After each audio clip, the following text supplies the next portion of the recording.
Hello everyone, study पाठशाला में आपका बहुत बहुत स्वागत है।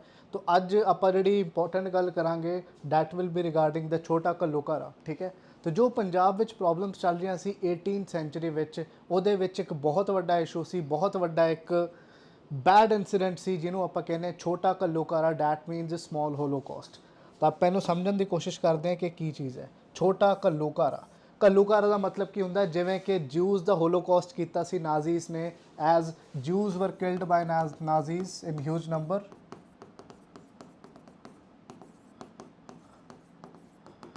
ਤਾਂ ਕਿਸੇ ਵੀ ਇੱਕ ਧਰਮ ਜਾਂ ਇੱਕ ਏਰੀਆ ਜਾਂ ਫਿਰ ਇੱਕ ਰੀਜਨ ਜਾਂ ਫਿਰ ਇੱਕ ਰਿਲੀਜਨ ਜਾਂ ਇੱਕ ਲੈਂਗੁਏਜ ਦੇ ਲੋਕਾਂ ਨੂੰ ਜਦ ਸਿਸਟਮੈਟਿਕਲੀ ਮਾਰਿਆ ਜਾਵੇ ਉਹਨੂੰ ਕਹਿੰਦੇ ਹੈ ਹੋਲੋਕੌਸਟ, ਨਸਲਕੁਸ਼ੀ।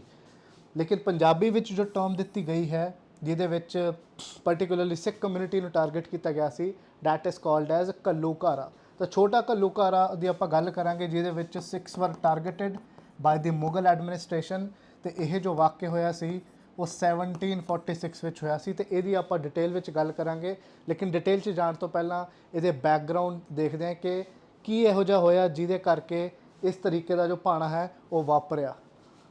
ਜੋ ਇਹਦੀ ਬੈਕਗਰਾਊਂਡ ਦੀ ਗੱਲ ਕਰਦੇ ਹਾਂ, ਸਭ ਤੋਂ ਪਹਿਲਾਂ ਦੀ ਬੈਕਗਰਾਊਂਡ।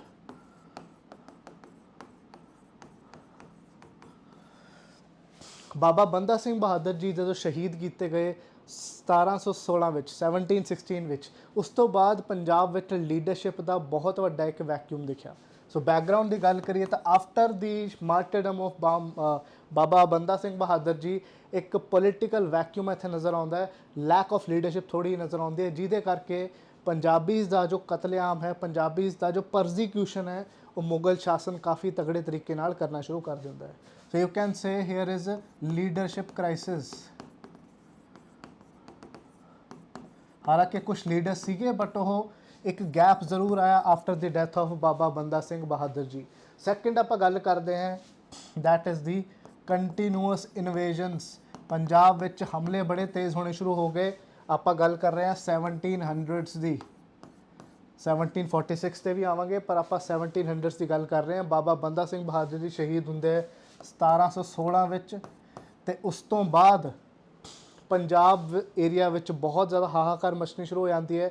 ਮੁਗਲ ਸ਼ਾਸਨ ਬਹੁਤ ਜ਼ਿਆਦਾ ਵੀਕ ਹੋਣਾ ਸ਼ੁਰੂ ਹੋ ਜਾਂਦਾ ਹੈ, ਜਿਹਦੇ ਕਰਕੇ ਪੰਜਾਬ ਵਿੱਚ ਲਾਅ ਐਂਡ ਆਰਡਰ ਦੀ ਸਿਚੁਏਸ਼ਨ ਕਾਫੀ ਜ਼ਿਆਦਾ ਖਰਾਬ ਹੋ ਜਾਂਦੀ ਹੈ। ਤਾਂ ਅਫਗਾਨ ਏਰੀਆ ਅਤੇ ਈਰਾਨ ਏਰੀਆ ਤੋਂ ਹਮਲੇ ਹੋਣੇ ਸ਼ੁਰੂ ਹੋ ਜਾਂਦੇ ਹਨ, ਜਿਹਦੇ ਵਿੱਚੋਂ ਇੱਕ ਬਹੁਤ ਪ੍ਰੋਮੀਨੈਂਟ ਹਮਲਾ ਜੋ 1730 ਵਿੱਚ ਹੋਇਆ ਸੀ ਉਹ ਹੋਇਆ ਸੀ ਬਾਏ ਨਾਦਰ ਸ਼ਾਹ।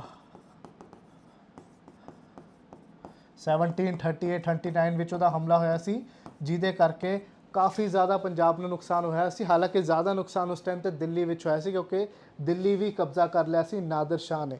ਅਤੇ ਨਾਦਰ ਸ਼ਾਹ ਦੀ ਡੈਥ ਤੋਂ ਬਾਅਦ ਅਹਿਮਦ ਸ਼ਾਹ ਅਬਦਾਲੀ ਪੰਜਾਬ ਵਿੱਚ 8 ਹਮਲੇ ਕਰੇਗਾ। ਉਹ ਨਾਦਰ ਸ਼ਾਹ ਦਾ ਹੀ ਬੰਦਾ ਸੀ, Ahmad Shah Abdali. So the third point here is the Mughal excesses, ਜਿਹਦੇ ਕਰਕੇ ਪੰਜਾਬ ਦਾ ਜੋ ਲਾਅ ਐਂਡ ਆਰਡਰ ਦੀ ਸਿਚੁਏਸ਼ਨ ਸੀ ਇਹ ਕਾਫੀ ਜ਼ਿਆਦਾ ਖਰਾਬ ਹੁੰਦੀ ਹੈ। ਸਪੈਸ਼ਲੀ ਜੋ ਸਿੱਖ ਪੋਪੂਲੇਸ਼ਨ ਨੂੰ ਇੱਥੇ ਪਰਸੀਕਿਊਟ ਕੀਤਾ ਜਾਂਦਾ ਹੈ, ਜੋ ਤੰਗ ਕੀਤਾ ਜਾਂਦਾ ਹੈ, ਉਹ ਕਾਫੀ ਜ਼ਿਆਦਾ ਇੱਥੇ ਕੀਤਾ ਜਾਂਦਾ ਹੈ।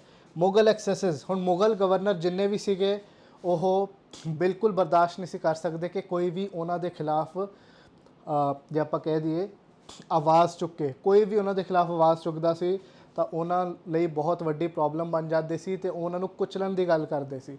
ਸਪੈਸ਼ਲੀ ਜਦੋਂ ਵੀ ਹਮਲੇ ਹੁੰਦੇ ਸੀ ਜਾਂ ਫਿਰ ਜਦੋਂ ਵੀ ਤਸ਼ੱਦਦ ਵੱਧਦੀ ਸੀ ਤਾਂ ਜੋ ਸਿੱਖ ਲੀਡਰ ਸੀ ਉਸ ਟਾਈਮ 'ਤੇ ਉਹਦੇ ਖਿਲਾਫ ਆਵਾਜ਼ ਉਠਾਉਂਦੇ ਸੀ। ਇਸ ਲਈ ਜੋ ਮੁਗਲ ਸੀ ਜਾਂ ਈਵਨ ਅਫਗਾਨਸ ਵੀ ਬਾਅਦ 'ਚੋਂ ਆਉਂਦੇ ਹੈ ਉਹ ਕਾਫੀ ਜ਼ਿਆਦਾ ਉਹਨਾਂ ਤੋਂ ਚਿੜਨਾ ਸ਼ੁਰੂ ਹੋ ਜਾਂਦੇ ਹੈ। ਠੀਕ ਹੈ, ਅਤੇ ਇਹਦੇ ਵਿੱਚ ਜਦੋਂ ਵੀ ਆਪਾਂ ਮੁਗਲ ਐਕਸੈਸਿਸ ਦੀ ਗੱਲ ਕਰਾਂਗੇ ਤਾਂ 2-3 ਸੂਬੇਦਾਰ, 2-3 ਪੰਜਾਬ ਦੇ ਗਵਰਨਰ ਰਹੇ ਹੈ ਲਾਹੌਰ ਦੇ। Lahore was the main city of Punjab at that time.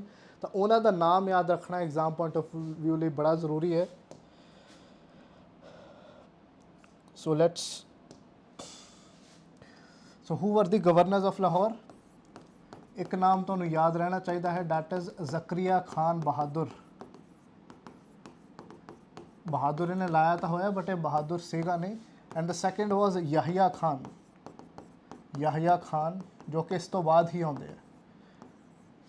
ਔਰ ਜੋ ਛੋਟਾ ਘੱਲੂਘਾਰਾ ਸੀ ਉਹ ਯਾਹਿਆ ਖਾਨ ਦੇ ਟਾਈਮ 'ਤੇ ਹੋਇਆ ਸੀ। ਅਤੇ ਇਹ ਚੀਜ਼ ਯਾਦ ਰੱਖਣੀ ਹੈ। ਇਹ ਪਰਸਨਲ ਗਰਜਿਸ ਵੀ ਰੱਖਦੇ ਸੀ ਪੰਜਾਬੀਜ਼ ਦੇ ਖਿਲਾਫ। ਡੈਟ ਇਜ਼ ਵਾਈ ਕੋਈ ਵੀ ਬਹਾਨਾ ਮਿਲਦਾ ਤਾਂ ਇਹ ਉਸ ਬਹਾਨੇ ਨੂੰ ਬਹੁਤ ਅੱਛੀ ਤਰ੍ਹਾਂ ਉਹਦਾ ਯੂਜ਼ ਕਰਦੇ ਸੀ ਤੇ ਪੋਪੂਲੇਸ਼ਨ ਨੂੰ ਤੰਗ ਕਰਨਾ ਕਿਤੇ ਨਾ ਕਿਤੇ ਸ਼ੁਰੂ ਕਰ ਦਿੰਦੇ ਸੀ। ਤਾਂ ਮੁਗਲ ਐਕਸੈਸਿਸ ਇਹਦੇ ਵਿੱਚ ਬਹੁਤ ਇੱਕ ਵੱਡਾ ਰੀਜ਼ਨ ਹੈ। ਉਸ ਤੋਂ ਇਲਾਵਾ ਵੀ ਕੁਝ ਐਸੇ ਇਨਸੀਡੈਂਟਸ ਹੋਏ ਜਿਹਦੇ ਕਰਕੇ ਛੋਟਾ ਘੱਲੂਘਾਰਾ ਦਾ ਜੋ ਬੈਕਗਰਾਉਂਡ ਹੈ ਉਹ ਕਿਤੇ ਨਾ ਕਿਤੇ ਬਣਨਾ ਸ਼ੁਰੂ ਹੋ ਜਾਂਦਾ ਹੈ।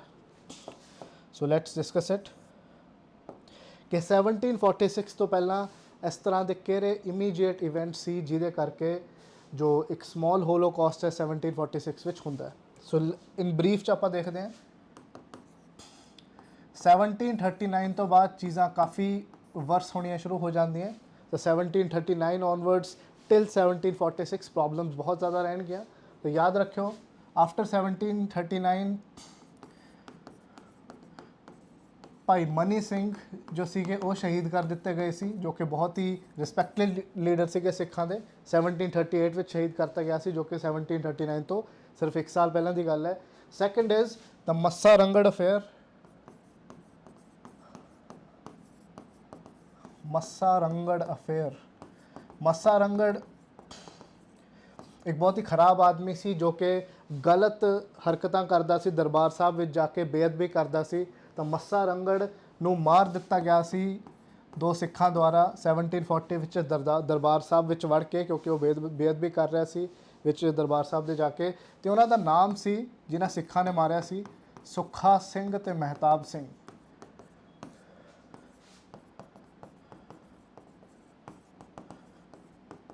ਇਹ 2 ਨਾਮ ਤੁਹਾਨੂੰ ਯਾਦ ਰਹਿਣੇ ਚਾਹੀਦੇ ਹੈ, ਠੀਕ ਹੈ।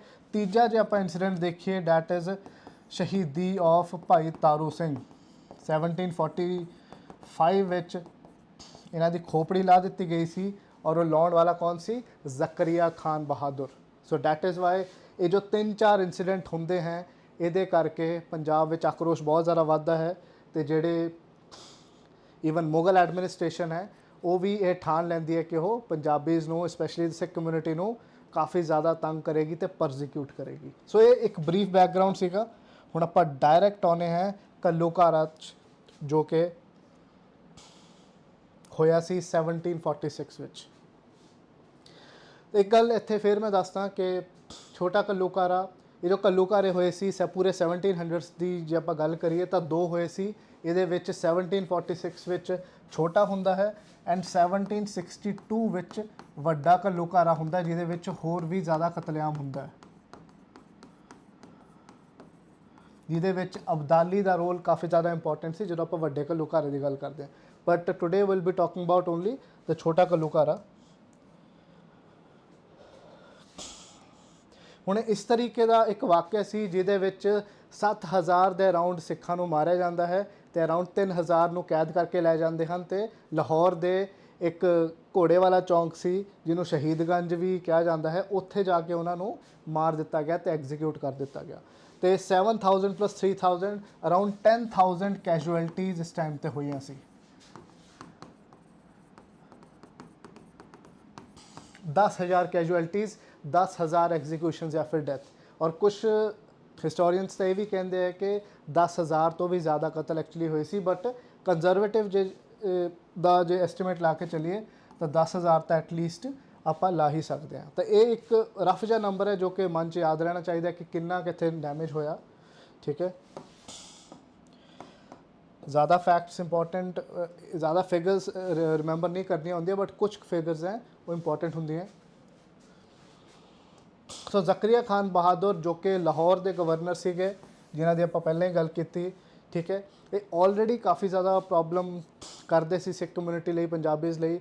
ਤੇ ਇਹਨਾਂ ਨੇ ਪੂਰਾ ਇੱਕ ਸਿਸਟਮ ਬਣਾਇਆ ਹੋਇਆ ਸੀ ਕਿ ਜੋ ਵੀ ਕਿਸੇ ਵੀ ਸਿੱਖ ਦੀ ਇਨਫੋਰਮੇਸ਼ਨ ਦੇਗਾ ਉਹਨੂੰ ਇਨਾਮ ਮਿਲੇਗਾ। ਕੋਈ ਵਾਲ ਕੱਟ ਕੇ ਲਿਆਏਗਾ ਤਾਂ ਉਹਨੂੰ ਕੰਬਲ ਦਿੱਤਾ ਜਾਏਗਾ, ਬਲੈਂਕਟ ਦਿੱਤਾ ਜਾਏਗਾ, ਠੀਕ ਹੈ। ਜੇ ਕੋਈ ਸਿਰ ਵੱਢ ਕੇ ਲਿਆਏਗਾ ਤਾਂ ਕੋਈ ਕਿਸੇ ਨੂੰ 1 ਰੁਪਏ, ਕਿਸੇ ਨੂੰ 10 ਰੁਪਏ।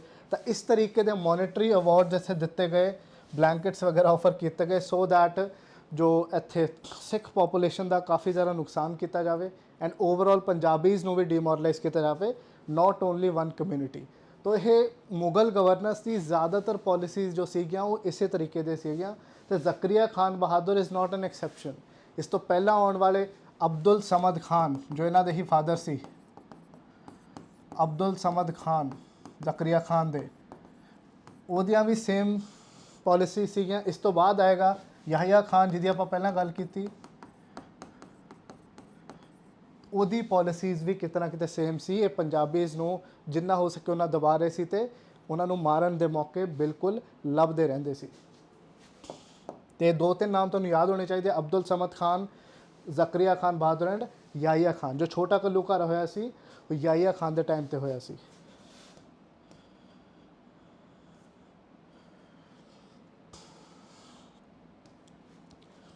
ਤੇ ਇਹ ਉਹ ਜਗ੍ਹਾ ਹੈ ਜਿੱਥੇ ਕਿ ਹਾਲਾਂਕਿ ਇੱਕ ਮਸਜਿਦ ਵੀ ਬਣਾ ਦਿੱਤੀ ਗਈ ਹੈ ਲਾਹੌਰ ਵਿੱਚ, ਸ਼ਹੀਦਗੰਜ ਨਾਮ ਦੀ, ਜਿੱਥੇ ਆਪਾਂ ਪਹਿਲਾਂ ਹੀ ਇੱਕ ਮੈਂਸ਼ਨ ਕੀਤਾ, ਜਿੱਥੇ ਐਗਜ਼ੀਕਿਊਸ਼ਨਸ ਹੁੰਦੀਆਂ ਸੀ, ਜਿੱਥੇ ਸਿੱਖਾਂ ਨੂੰ ਜਾਂ ਫਿਰ ਈਵਨ ਬਾਕੀ ਜੋ ਵੀ ਕੈਦੀ ਹੁੰਦੇ ਸੀ ਉਹਨਾਂ ਨੂੰ ਲਿਆ ਕੇ ਸ਼ਰੇਆਮ ਮਾਰਿਆ ਜਾਂਦਾ ਸੀ।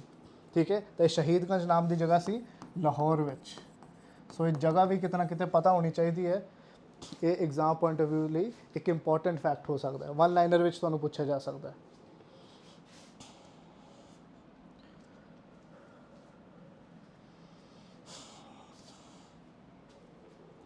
ਹੁਣ ਇਮੀਡੀਏਟ ਬੈਕਗਰਾਉਂਡ ਕੀ ਸੀ, ਵਟ ਵਰ ਦ ਰੀਜ਼ਨਸ ਫॉर ਦਿਸ ਛੋਟਾ ਘੱਲੂਘਾਰਾ ਮੈਸੇਕਰ? ਕਿਉਂਕਿ ਇਹਦੇ ਪਿੱਛੇ ਦਾ ਬੈਕਗਰਾਉਂਡ ਆਪਾਂ ਦੇਖ ਲਿਆ ਕਿ 10, 15, 20 ਸਾਲ ਪਹਿਲਾਂ ਕੀ ਹੋ ਰਿਹਾ ਸੀ, ਇਮੀਡੀਏਟਲੀ ਕੀ ਹੋ ਰਿਹਾ ਸੀ, ਲੇਕਿਨ ਐਸਾ ਕੌਣ ਸਾ ਕਾਰਨ ਸੀ ਜਿਹਦੇ ਕਰਕੇ ਇਮੀਨੈਂਟ ਹੋ ਗਿਆ ਇਹ ਘੱਲੂਘਾਰਾ ਹੋਣਾ? ਇਹਦੇ ਵਿੱਚ ਰਿਸਪੌਂਸਿਬਲ ਕੌਣ ਸੀ ਅਪਾਰਟ ਫਰੋਮ ਜ਼ਕਰੀਆ ਖਾਨ, ਯਾਹਿਆ ਖਾਨ, ਜਿਹਦੀ ਆਪਾਂ ਪਹਿਲਾਂ ਗੱਲ ਕਰ ਚੁੱਕੇ ਹਾਂ।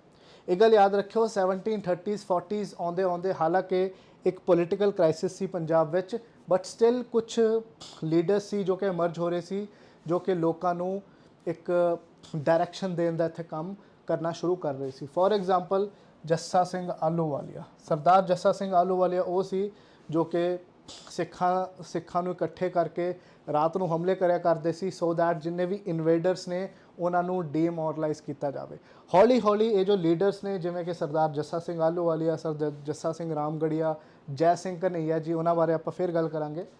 ਇਹਨਾਂ ਨੇ ਹੌਲੀ ਹੌਲੀ ਪੰਜਾਬ ਵਿੱਚ ਡਿਫਰੈਂਟ ਏਰੀਆਜ਼ ਨੂੰ ਕਨਕਰ ਕਰਨਾ ਸ਼ੁਰੂ ਕਰ ਦਿੱਤਾ। ਤਾਂ ਸਰਦਾਰ ਜੱਸਾ ਸਿੰਘ ਆਹਲੂਵਾਲੀਆ ਨੇ ਕੀ ਕੀਤਾ, ਜੋ ਅੱਜ ਪਾਕਿਸਤਾਨੀ ਪੰਜਾਬ ਵਿੱਚ ਏਰੀਆ ਰਹਿ ਜਾਂਦਾ ਹੈ, ਡੈਟ ਇਜ਼ ਗੁਜਰਾਂਵਾਲਾ, ਇਹਦੇ ਅਰਾਊਂਡ ਏਰੀਆ ਨੂੰ ਕਨਕਰ ਕਰਨਾ ਸ਼ੁਰੂ ਕਰ ਦਿੱਤਾ। ਇਹਦੇ ਅਰਾਊਂਡ ਏਰੀਆ ਨੂੰ ਕਨਕਰ ਕਰਨਾ ਸ਼ੁਰੂ ਕਰ ਦਿੱਤਾ। ਠੀਕ ਹੈ, ਇਸ ਲਈ ਮੁਗਲਸ ਨੂੰ ਇੱਥੇ ਡਰ ਲੱਗਣ ਲੱਗ ਗਿਆ ਕਿ ਸਾਡੀ ਟੈਰੀਟਰੀ ਸਾਡੇ ਤੋਂ ਲੂਜ਼ ਹੋ ਸਕਦੀ ਹੈ, ਇੱਥੇ ਪੰਜਾਬੀਜ਼ ਆਪਣਾ ਰਾਜ ਕਰ ਸਕਦੇ ਹੈ। ਸੋ ਡੈਟ ਇਜ਼ ਵਾਈ ਉਹਨਾਂ ਨੇ ਸਿੱਖਾਂ 'ਤੇ ਹਮਲੇ ਹੋਰ ਵੀ ਤੇਜ਼ ਕਰਤੇ। ਹੁਣ ਇਹਦੇ ਵਿੱਚ ਇੱਕ ਹੋਰ ਚੀਜ਼ ਹੁੰਦੀ ਹੈ ਕਿ ਕੁਝ ਸਿੱਖਾਂ ਦੇ ਨਾਲ ਲੜਦਾ ਹੋਇਆ ਲਖਪਤ ਰਾਏ ਦਾ ਭਰਾ ਜਸਪਤ ਰਾਏ। ਹੁਣ ਲਖਪਤ ਰਾਏ ਕੌਣ ਸੀ, ਇਹ ਵੀ ਨਾਮ ਇਹਦੇ 'ਚ ਯਾਦ ਰੱਖਣਾ ਬੜਾ ਜ਼ਰੂਰੀ ਹੈ ਕਿ who is this personality, Lakhpat Rai. Lakhpat Rai ਸੀਗਾ ਤਾਂ ਇੱਕ ਪੰਜਾਬੀ, ਬਟ ਉਹ ਇੱਕ ਮੁਗਲ ਆਫਿਸਰ ਸੀਗਾ। ਹੀ ਵਾਜ਼ ਅ ਮੁਗਲ ਦੀਵਾਨ, ਜੋ ਕਿ ਐਡਵਾਈਜ਼ਰ ਸੀ ਜ਼ਕਰੀਆ ਖਾਨ ਬਹਾਦਰ ਤੇ ਯਾਹਿਆ ਖਾਨ ਦਾ। ਤਾਂ ਹੀ ਵਾਜ਼ ਅ ਮੁਗਲ ਆਫਿਸਰ। ਸਿੱਖਾਂ ਦੇ ਨਾਲ ਜਦੋਂ ਇੱਕ ਛੋਟੀ ਝੜਪ ਹੁੰਦੀ ਹੈ, ਉਹਦੇ ਵਿੱਚ ਲਖਪਤ ਰਾਏ ਦਾ ਭਰਾ ਜਿਹੜਾ ਸੀ ਜਸਪਤ ਰਾਏ, ਉਹ ਮਾਰਿਆ ਜਾਂਦਾ ਹੈ। ਆਫਟਰ ਦੈਟ ਲਖਪਤ ਰਾਏ ਇੱਕ ਸਹੁੰ ਖਾ ਲੈਂਦਾ ਹੈ ਕਿ ਇਹ ਸਿੱਖਾਂ ਨੂੰ ਬਰਬਾਦ ਕਰਕੇ, ਪੰਜਾਬੀਜ਼ ਨੂੰ ਬਰਬਾਦ ਕਰਕੇ ਇੱਥੇ ਛੱਡੇਗਾ। ਸੋ ਦਾ main enemy here, main person who is responsible for all this apart from the other factors ਜੋ ਆਪਾਂ ਗੱਲ ਕੀਤੀ ਹੈ, that is ਲਖਪਤ ਰਾਏ। ਇਹ ਨਾਮ ਇੱਥੇ ਯਾਦ ਰਹਿਣਾ ਬਹੁਤ ਜ਼ਰੂਰੀ ਹੈ। ਇਹ ਸਿਰਫ ਬਦਲੇ ਦੀ ਭਾਵਨਾ ਵਿੱਚ ਆਮ ਲੋਕਾਂ ਨੂੰ, ਨਿਰਦੋਸ਼ ਲੋਕਾਂ ਨੂੰ ਮਾਰਨ 'ਤੇ ਤੁਲਿਆ ਹੋਇਆ ਸੀ ਕਿਤੇ ਨਾ ਕਿਤੇ।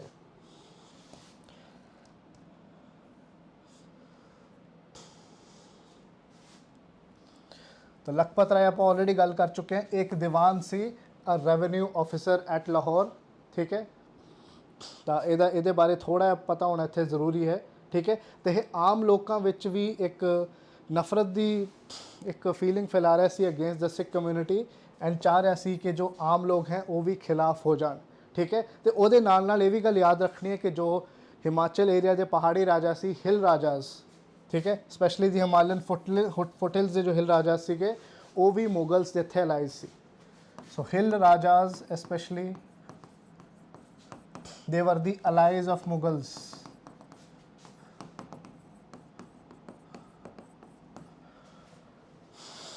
ਤਾਂ ਇਸ ਲਈ ਘੇਰ ਕੇ ਮਾਰਨ ਦੀ ਇੱਕ ਸਾਜ਼ਿਸ਼ ਬਣਾਈ ਜਾ ਰਹੀ ਸੀ, ਸੋ ਦੈਟ ਪਹਾੜਾਂ ਵਿੱਚ ਅਗਰ ਲੁਕਣ ਦਾ ਇੱਕ ਚਾਂਸ ਹੋਵੇ ਉਹ ਵੀ ਕਿਤੇ ਨਾ ਕਿਤੇ ਰਹਿ ਜਾਵੇ। ਤਾਂ ਇਹਦੇ ਵਿੱਚ ਲਖਪਤ ਰਾਏ ਨੇ ਪਹਿਲਾਂ ਹੀ ਸਾਜ਼ਿਸ਼ ਕਰ ਲਈ ਸੀ with the hill ਰਾਜਾਜ਼, so that ਉੱਥੇ ਹਿਮਾਚਲ ਏਰੀਆ ਵਿੱਚ ਕੋਈ ਹੈਲਪ ਨਾ ਮਿਲ ਸਕੇ।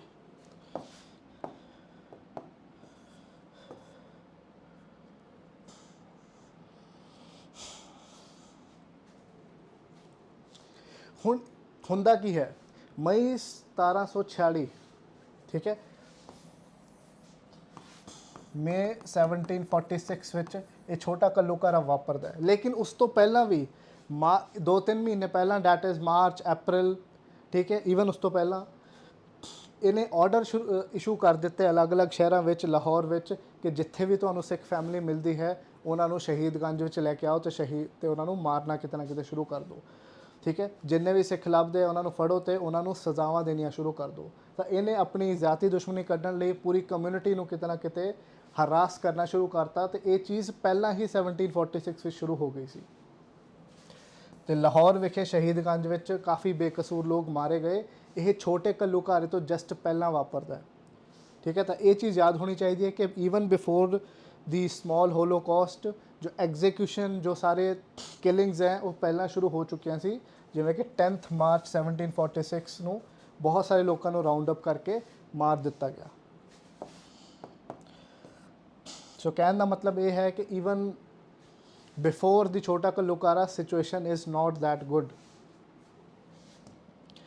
ਹੁਣ ਛੋਟੇ ਘੱਲੂਘਾਰੇ 'ਚ ਹੁੰਦਾ ਕਿ ਇੱਕ ਬਹੁਤ ਇੰਪੋਰਟੈਂਟ ਇਹਦੇ 'ਚ ਇਨਫੋਰਮੇਸ਼ਨ ਹੈ ਕਿ ਹੋਇਆ ਕਿੱਥੇ। ਸੋ ਦਾ ਪਲੇਸ ਇਜ਼ ਕਾਨੂੰਵਾਨ, ਜੋ ਕਿ ਗੁਰਦਾਸਪੁਰ ਡਿਸਟ੍ਰਿਕਟ ਵਿੱਚ ਪੈਂਦੀ ਹੈ, ਠੀਕ ਹੈ, ਜੋ ਕਿ ਲਾਹੌਰ ਤੋਂ ਵੀ ਜ਼ਿਆਦਾ ਦੂਰ ਨਹੀਂ ਹੈ, around 81 miles to the north East of Lahore, ਠੀਕ ਹੈ। ਇੱਥੇ ਕਾਫੀ ਸਾਰੇ ਸਿੱਖ ਲੋਕਾਂ ਦਾ ਇਕੱਠ ਸੀਗਾ, ਤੇ ਉੱਥੇ ਲਖਪਤ ਰਾਏ ਆਪਣੀ ਪੂਰੀ ਫੌਜ ਦੇ ਨਾਲ ਤਿਆਰੀ ਕਰਕੇ ਇਹਨਾਂ 'ਤੇ ਹਮਲਾ ਕਰਨ ਆ ਗਿਆ। ਤੇ ਜਦੋਂ ਸਿੱਖ ਇੱਥੋਂ ਜਾਣ ਲੱਗੇ, ਜਦੋਂ ਇਹਨਾਂ ਨੂੰ ਖਬਰ ਮਿਲੀ ਕਿ ਬਈ ਹਮਲਾ ਹੋਣ ਲੱਗਿਆ ਇਹਨਾਂ 'ਤੇ, ਤਾਂ ਉਹ ਹਿਮਾਚਲ ਤੇ ਪਹਾੜੀਆਂ ਵੱਲ ਜਾਣ ਲੱਗੇ। ਲੇਕਿਨ ਉੱਥੇ ਹੋਇਆ ਕਿ ਜੋ ਪਹਾੜੀ ਰਾਜਾਸ ਨੇ, ਹਿਲ ਰਾਜਾਸ ਨੇ ਪੂਰਾ ਪੈਸੇਜ ਬਲੌਕ ਕਰਤਾ। ਸੋ ਪੈਸੇਜ ਵਾਸ ਬਲੌਕਡ, ਰਸਤੇ ਉੱਥੇ ਬਲੌਕ ਕਰਤੇ, ਜਿਹਦੇ ਕਰਕੇ ਜੋ ਇੱਥੇ ਕੌਨਸਨਟਰੇਟ ਹੋਏ ਸੀ ਥੋੜੀ ਜੋ ਸਿੱਖ ਇੱਥੇ ਜਨਤਾ ਸੀ, ਉਹ ਮੁਗਲਸ ਤੇ ਹਿਲ ਰਾਜਾਸ ਵਿਚਕਾਰ ਕਿਤੇ ਨਾ ਕਿਤੇ ਫਸ ਜਾਂਦੀ ਹੈ। So they had no choice but to fight back, ਠੀਕ ਹੈ। ਤਾਂ ਇਹਨਾਂ ਨੇ ਰਾਵੀ ਰਿਵਰ ਨੂੰ ਕ੍ਰਾਸ ਕੀਤਾ ਸੀ ਹਿਮਾਚਲ ਵਿੱਚ ਵੜਨ ਲਈ। ਸੋ ਰਾਵੀ ਰਿਵਰ ਦਾ ਇੱਥੇ ਇੰਪੋਰਟੈਂਟ ਰੋਲ ਆ ਜਾਂਦਾ। ਲੇਕਿਨ ਜਦੋਂ ਦੇਖਿਆ ਕਿ ਹਿਮਾਚਲ ਵਿੱਚ ਐਂਟਰੀ ਆਲਮੋਸਟ ਨਾ ਦੇ ਬਰਾਬਰ ਹੈ, ਤਾਂ ਇਹਨਾਂ ਨੇ ਰੀਕ੍ਰਾਸ ਕੀਤਾ ਰਾਵੀ ਰਿਵਰ ਨੂੰ, ਜੋ ਕਿ ਉੱਥੇ ਜਿਨ੍ਹਾਂ ਪਿੱਛੇ ਪਏ ਹੋਏ ਸੀ ਲੋਕ, ਜੋ ਕੁਝ ਸਿੱਖ ਉੱਥੇ ਸੀਗੇ, ਠੀਕ ਹੈ। So they started moving towards the southern Punjab. So let me show you the map. So this is the map. So ਇਸ ਏਰੀਆ ਵਿੱਚ ਇਹ ਕਿਤੇ ਨਾ ਕਿਤੇ ਵਾਪਰਦਾ ਹੈ। ਸੋ ਦੇ cross the Ravi river so that Himachal Hills ਦੀ ਤਰਫ ਜਾ ਪਾਉਣ। ਬਟ ਜਦੋਂ ਹਿਲਸ ਵਿੱਚ ਪੈਸੇਜ ਪੂਰਾ ਕੱਟ ਆਫ ਹੋ ਗਿਆ, ਸੋ ਇਹਦਾ ਮਤਲਬ ਕੀ ਹੈ ਕਿ they had to again go back, cross the Ravi river and then move towards the southern Punjab ਤੇ ਸਾਊਥ ਪੰਜਾਬ ਕਰਨੀ ਜਾਣਾ ਸ਼ੁਰੂ ਕਰਤਾ, ਮਾਲਵਾ ਪਲੇਨਸ ਕਰਨੀ, ਠੀਕ ਹੈ, ਮਾਲਵਾ ਪਲੇਨਸ ਕਰਨੀ, ਜਿੱਥੇ ਕਿ ਬਠਿੰਡਾ ਏਰੀਆ ਵਿੱਚ ਲੱਖੀ ਜੰਗਲ ਏਰੀਆ ਪੈਂਦਾ ਹੈ। ਲੱਖੀ ਜੰਗਲ, ਉੱਥੇ ਪਹਿਲਾਂ ਜੰਗਲ ਵਾਲਾ ਥੋੜ੍ਹਾ ਬਹੁਤ ਏਰੀਆ ਸੀ, ਹੁਣ ਤਾਂ ਖੈਰ ਉਹਨਾਂ ਨਹੀਂ ਹੈ। ਤਾਂ ਉੱਥੇ ਸੇਫਟੀ ਲਈ ਉਹ ਜਾਣਾ ਚਾਹੁੰਦੇ ਸੀ। ਬਟ ਹੋਇਆ ਕਿ ਮੁਗਲਸ ਨੇ ਉਹਨਾਂ ਨੂੰ ਕਿਤੇ ਨਾ ਕਿਤੇ ਨਾਰਥ ਪੰਜਾਬ 'ਚ ਹੀ ਕਿਤੇ ਨਾ ਕਿਤੇ ਕੈਚ ਕਰ ਲਿਆ, ਉੱਥੇ ਉਹਨਾਂ ਨੂੰ ਫੜ ਲਿਆ, ਤੇ ਕਾਫੀ ਜ਼ਿਆਦਾ ਉੱਥੇ ਨੁਕਸਾਨ ਹੋਇਆ। ਜੋ ਆਪਾਂ ਸ਼ੁਰੂ 'ਚ ਗੱਲ ਕੀਤੀ ਸੀ, ਅਰਾਊਂਡ 7000 ਕੈਜੁਅਲਟੀਜ਼ ਹੋਈਆਂ, ਕਤਲੇਆਮ ਹੋਏ, ਤੇ ਕਾਫੀ ਨੁਕਸਾਨ ਤੋਂ ਬਾਅਦ ਕੁਝ ਕੁ ਲੋਕ ਹੈ ਉਹ ਲੱਖੀ ਜੰਗਲ ਕੰਨੀ ਭੱਜ ਪਾਏ। ਤਾਂ ਇਹ ਇੱਕ ਉਹ ਮੂਵਮੈਂਟ ਸੀ ਜਦੋਂ ਸਿੱਖ ਕਮਿਊਨਿਟੀ ਦਾ, ਪੰਜਾਬੀਜ਼ ਦਾ ਕਾਫੀ ਜ਼ਿਆਦਾ ਨੁਕਸਾਨ ਹੁੰਦਾ। ਉਹ ਵੀ ਇੱਕ ਆਫਿਸਰ ਜੋ ਕਿ ਲਖਪਤ ਰਾਏ ਨਾਮ ਦਾ ਆਫਿਸਰ ਹੈ, ਉਹਦੀ ਪ੍ਰਾਈਮ ਇੱਥੇ ਜੋ ਇੱਕ ਜ਼ਾਤੀ ਮੋਟਿਵ ਹੈ ਉਹਦੇ ਕਰਕੇ। ਤੇ ਇੱਥੇ ਵੀ ਯਾਦ ਰੱਖਿਆ ਜਾਵੇ ਕਿ ਮੈਜੋਰਿਟੀ ਜੋ ਇੱਥੇ ਜਿਨ੍ਹਾਂ ਪਿੱਛੇ ਮੁਗਲ ਫੌਜ ਤੇ ਹਿਲ ਰਾਜਾਸ ਪਏ ਹੋਏ ਸੀ, ਦੇ ਵਰ ਨਾਨ ਕੰਬੇਟੈਂਟਸ। ਉਹ ਕੋਈ ਫੌਜੀ ਨਹੀਂ ਸੀਗੇ, ਉਹ ਆਮ ਲੋਕ ਸੀ ਜਿਹਦੇ ਪਿੱਛੇ ਪੂਰਾ ਮੁਗਲ ਸ਼ਾਸਨ ਇੱਥੇ ਹੱਥ ਧੋ ਕੇ ਪਿਆ ਹੋਇਆ ਸੀ।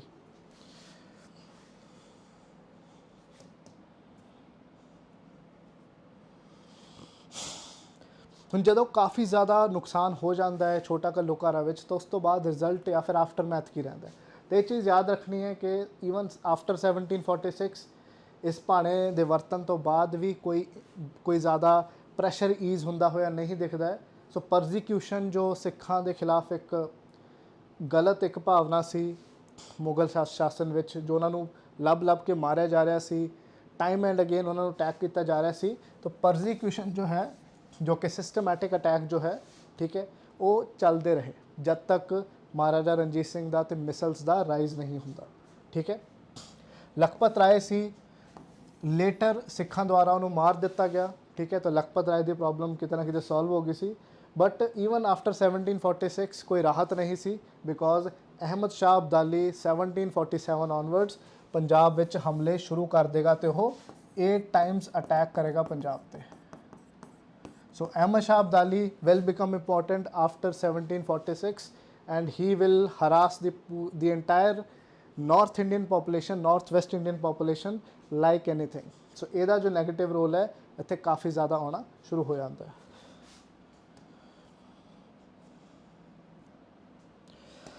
तो एक सैंपल क्वेश्चन देखते हैं इतने, identify the causes behind the occurrence of the Chhota घल्लूघारा, कि क्यों होया कि छोटा घल्लूघारा। First is the discriminatory religious policy of the Mughals, the animosity of Lakhpat Rai, the military activities of the Sikh generals, the first invasion of Ahmad Shah Abdali. इन्हां चों किहड़े कारण हैं जिहदे करके 1747 का जो भाणा है वो वरतदा है। तो पहला कॉज कि रिलीजियस पॉलिसी जो कि मुगल्स की सी वो काफ़ी ज़्यादा भेदभाव डिस्क्रिमिनेटरी सी, तो बिल्कुल सही स्टेटमेंट है। ਜ਼ਕਰੀਆ ਖਾਨ, ਯਹੀਆ ਖਾਨ ਵਰਗੇ ਜੋ ਜਨਰਲ ਸੀ ਆਲਰੇਡੀ ਕਾफ़ੀ ਜ਼ਿਆਦਾ ਚਿੜਦੇ ਸੀ ਇੰਟਾਇਰ ਜੋ ਕਿ ਪੰਜਾਬੀ ਪੋਪੂਲੇਸ਼ਨ ਹੈ, ਚਾਹੇ ਉਹ ਹਿੰਦੂ ਹੈ ਚਾਹੇ ਸਿੱਖ ਹੈ। ਸੋ ਡਿਸਕ੍ਰਿਮੀਨੇਟਰੀ ਪੋਲਿਸੀ ਇੱਥੇ ਬਹੁਤ ਵੱਡਾ ਰੋਲ ਪਲੇ ਕਰਦੀ ਹੈ। Second is animosity of Lakhpat Rai. Animosity means ਦੁਸ਼ਮਣੀ। ਤਾਂ ਲਖਪਤ ਰਾਏ ਦੀ ਜੋ ਇੱਕ ਜ਼ਾਤੀ ਦੁਸ਼ਮਣੀ ਸੀ ਉਹ ਸਭ ਤੋਂ ਵੱਡਾ ਕੌਜ਼ ਸੀ, ਇਹ ਤਾਂ ਬਿਲਕੁਲ ਟਰੂ ਹੈ। The third is the military activities of the Sikh generals, ਜਿਹਦੇ ਵਿੱਚ ਸਰਦਾਰ ਜੱਸਾ ਸਿੰਘ ਆਹਲੂਵਾਲੀਆ ਦੀ ਆਪਾਂ ਗੱਲ ਕੀਤੀ ਸੀ, ਜੱਸਾ ਸਿੰਘ ਆਹਲੂਵਾਲੀਆ,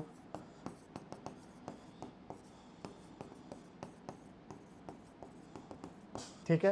तो इन्हों की जो आप गल करते हैं तो इन्हों का भी जो रोल है वो काफ़ी इंपॉर्टेंट सी। गुजरांवाला वाले एरिया की गल आप ऑलरेडी कर चुके हैं। तो fourth is the first invasion of Ahmad Shah Abdali. ये जो फर्स्ट इन्वेजन है ये 1747 में होंगी है, तो ये कोई रोल नहीं सी। तो apart from the fourth statement all statements will be true. So answer will be कि 1 और 2 करैक्ट होएगा, ऑल एक्सेप्ट 3 होएगा, ऑल एक्सेप्ट 4 होएगा, या फिर ओनली 2। तो ये answer will be all except 4। That मीनस the first 3 statements सही रहणगे ਇਹਦੇ ਵਿੱਚ। इस तरीके नाल क्वेश्चन आ सकते हैं। सो इंटायर टॉपिक नू जे असीं समझण दी कोशिश करांगे तो किसी भी क्वेश्चन नू टैकल कर पावांगे।